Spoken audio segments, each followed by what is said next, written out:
Alright, welcome back. Welcome to the part of the show where we blow your minds. Today we're going to talk about something that you've never heard of before. We're going to talk about imaginary numbers. So to start the conversation, we have the picture of a polynomial. And the questions say, what is the degree? What are the x-intercepts? So what is the rule of this polynomial? So we start to investigate and we use some of the things that we've been talking about. For instance, we can notice here from the end behavior that this end behavior is consistent with, so here's my notepad over here, I'm looking for an even degree polynomial with a positive lead coefficient. Okay, so even here could be degree 2, 4, 6, 8, and so on.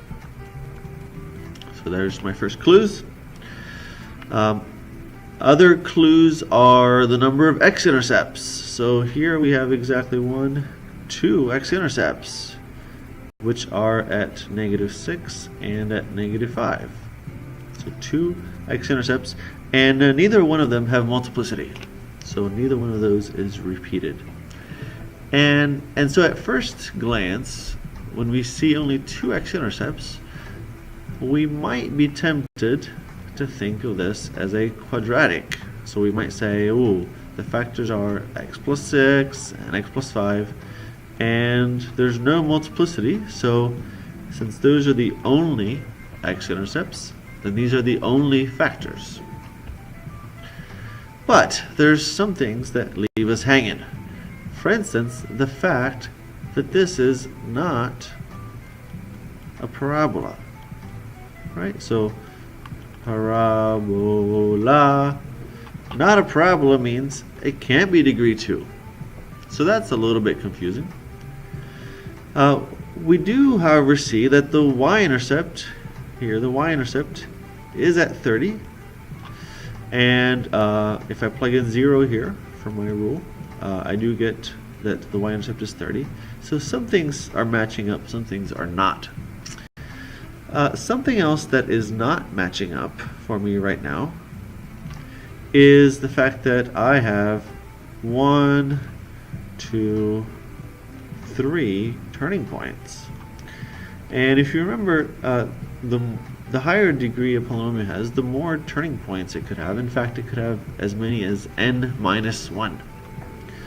And so since n minus 1 is 3, then one conclusion we could tentatively come to is that this could be degree 4. And that could match our initial observations. Another thing that would confirm, perhaps, that this is degree 4 is if we imagined that the x-axis could be drawn somewhere else. So if instead of the x-axis being here, if the x-axis had been drawn a little bit higher, then you might notice that we would have 1, 2, 3, 4 x-intercepts, and that would be consistent with a quartic. So there's something that's happening here that we don't quite understand, but what seems to be a quartic here, that we're used to having 4 x-intercepts, here only has 2, and remember, if the x-intercept were down here, it could have 0, or it could have 1, or it could have 3 x-intercepts. So what happens when there's more, right? So there's more to this polynomial, but the x-intercepts don't seem to give us what we need. What is possibly happening here, and why aren't we seeing more x-intercepts? Well, so let me go ahead and give you the actual rule for this polynomial. The actual rule looks like this. And notice that we have our 2 factors, our x plus 5 and x plus 6 are right there. But here's this other quadratic factor. It's x squared plus 1. And notice that the degree now is 4. So 1, 2, and then another squared makes 4. Notice that if I plug in 0 for x, I get 5 times 6 times 1, which is 30, and so that's our y-intercept, so that seems to work. But why doesn't this factor give me 2 more x-intercepts? So to study that, what we're going to have to do is find the zeros of this factor. So in other words, we're going to ask ourselves, why or when is x squared plus 1 equal to 0? And to solve this, I'm just going to move the 1 over to the other side and take the square root of both sides. And when you square root both sides, you don't want to forget the plus and minus, because that's how you get 2 answers. Plus or minus the square root of -1. Oh boys, I got the square root of -1, and if I type this into my calculator and say, hey calculator, what's the square root of -1? The calculator will say, error, because we're not used to having numbers that are the square roots of negative numbers. So that's a little disappointing, but that's the reason why there weren't more x-intercepts, is because the other factor had, we could say, it had no real solution. No real solution. Okay, no real solutions. Well, no real solutions until today. So suppose that we gave this calculation an answer. So let's give this a definition. Let's suppose that we call the square root of -1. Let's call it I. So what is I? I is a number. What number is I? Well, I is the square root of -1. You say, well, but how many apples would that be? Right? If I had I apples, how many apples would I have? Well, it's not that kind of number. I is a number that is not a real number. So a number, and it is not real. We say, well, what do you mean it's not real? I say, well, it's not a traditional number. It's not like 1, 2, 3, 7, -35, and pi. It's a new number, and it exists out of necessity. It exists because we want this operation to have an answer. So we're going to say from now on that the square root of -1 is the number I. Now I gets a bad rap because people say, well, I stands for imaginary, right? So here I stands for imaginary, so it doesn't really exist, right? I'm just imagining it, and if I imagine it, then it doesn't really exist. But that's not the right way to think of this, because the word imaginary doesn't actually mean that it doesn't exist. It just has you have to use your imagination to see why it exists. So let's take this for granted for a second, and let's see what consequences there are for just accepting this as a fact, accepting the belief that this is true. Even though we can't wrap our minds around it, let's see why this is important for algebra. Well, if the square root of -1 is I, what is the square root of -4? Well, if we rewrite the square root of -4 as the square root of 4 times the square root of -1, right? So separating the 4 and the negative, I know how to do both of those separately. I know that the square root of 4 is 2, and the square root of -1 is I, and so the square root of -4 is 2i. Ooh, Well, what about some others? What do you think the square root of negative 9 is? That's right, it's 3i. And the square root of negative 16? 4i. And the square root of negative 36? 6i and 7i. So the square roots of negative numbers are kind of like the square roots of positive numbers, but they're imaginary. This comes up sometimes when we use the quadratic formula. And so if we were solving a quadratic equation and this was our work, we would get something like negative 2 plus or minus the square root of, and so here we'd have 4 minus 8, right? So 4, so this is 4, and this is 8, 4 and 8, and 4 minus 8 is negative 4. And until today, we would have said, oh, this is an error, and so this quadratic has no solution. But today we're going to treat this differently. Today we're going to say the square root of negative 4, as we saw up here, is 2i. And therefore, if I divide both of these by 2, then the solutions of that quadratic would be negative 1 plus or minus I. Well, now that we know what I is, what is the square of I? Well, if I square the square root of negative 1, right, because that's what I is the square root of negative 1. If I square that, then I have that the square root and the square will cancel out, and that'll leave negative 1. So I is that particular number that when I square it, I get a negative answer. That doesn't happen with real numbers. That only happens with imaginary numbers. That when you square them, you get a negative answer. What about other powers of I?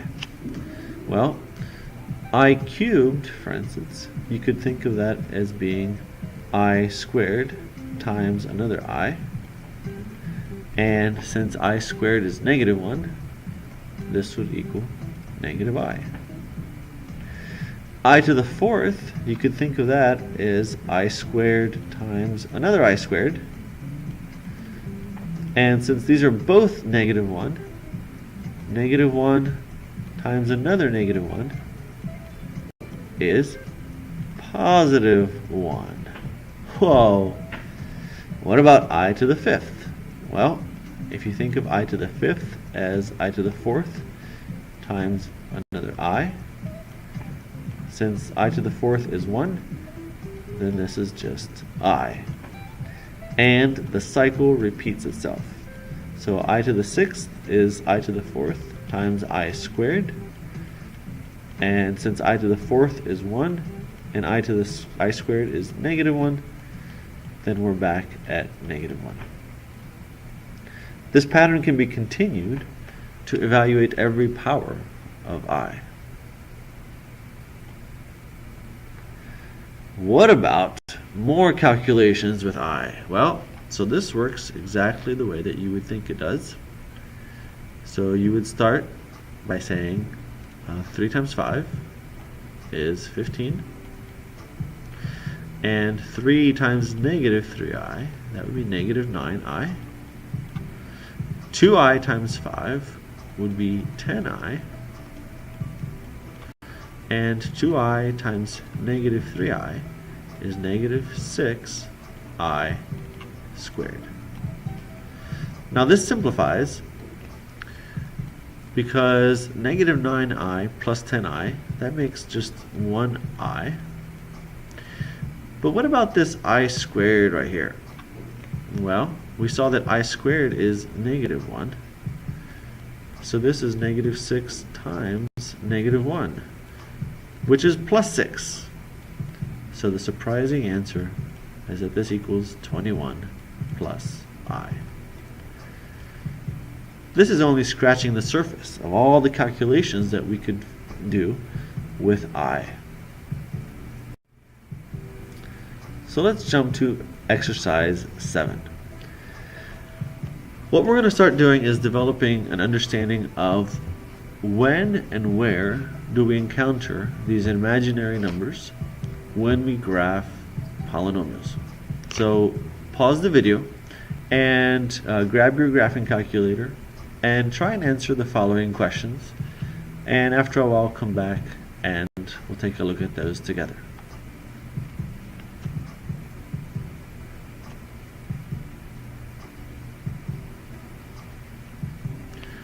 Alright, welcome back. So here's the graph of x squared minus 4x plus 5. And the question says, does it cross the x-axis? And the answer is no, it does not cross the x-axis anywhere. So should this equation have real solutions? And the answer is no. It should only have imaginary solutions.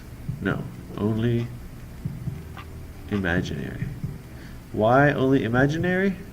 How you like my cursive? Why imaginary? Because if they were real solutions, then it would cross the x-axis. In fact, if we use the quadratic formula with this equation, we would get a square root of a negative number. So we can tell that a quadratic has imaginary solutions when the graph does not cross the x-axis. If we use the quadratic formula, we would get x equals the opposite of b plus or minus the square root of b squared, oh, there's my parenthesis, minus 4ac all over 2a. Notice that here we would end up with, so negative 4 squared is 16, minus 20 is negative 4 over 2. And since, whoops, let me leave that as a 4. 4 plus or minus, since the square root of negative 4 is 2i, and I can divide both of those by 2, then I get 2 plus or minus I. And those are my two imaginary solutions. We could check to see that these are actually the solutions of this quadratic by plugging each of them back into the equation. To do this, you would have to do something like this. You'd have to say, okay, so if 2, let's use 2 plus I first. So that's x squared minus 4 times x, which is 2 plus I, and then plus 5. And what we're looking to see is, does this equal 0? Because that's what a solution should do. It should make, when you plug it in, it should make the equation true. So, what is 2 plus I squared? Well, 2 plus I squared is, so remember this is 2 plus I times another 2 plus I. And therefore that would be 4 plus 2i plus 2i plus I squared. Okay? And then minus, and so distribute the 4. So 4 times 2 is 8, and 4 times I is 4i, and then plus 5. Well, so what happens here? Here's 2i plus 2i, and here's minus 4i. And so 4i minus 4i is 0. So we're left with 4. And then this I squared, which we know is negative 1. And then minus 8 and plus 5. And guess what those add up to? That's right. Negative 3 minus 8, or 3 minus 8 is negative 5, plus 5 is 0. So that means that 2 plus I was indeed a solution of this quadratic. So no longer will we say that this quadratic has no solution. From now on, we would say that this quadratic has two imaginary solutions. And welcome to exercise 8. This time you will sketch these 3 parabolas. They are written in vertex form. And after you sketch each one, determine what the roots are. Remember, the roots is another word for the x-intercepts or the zeros.